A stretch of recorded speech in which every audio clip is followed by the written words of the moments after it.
పడిపోయిన చోటి పైకెదగడ మెట్లను పదును పెట్టు మొదలు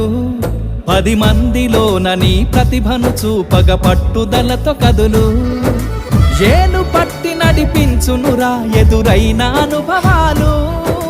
వేల ఏండ్లు వర్ధిల్లునురా నీ విజయ జ్ఞాపకాలు రాదురా ఏ విజయం నీ కోసం నా కోసం ఎటుపోదురా నువ్వు చేసిన కష్టం ఎప్పటికైనా సొంతం కాలంతో పయనించే వాడికి కానిది ఏముంది సాధనతోనే సాధ్యమవునని సదాశయంతో సాగర ముందుకు రాదురా ఏ విజయం నీ కోసం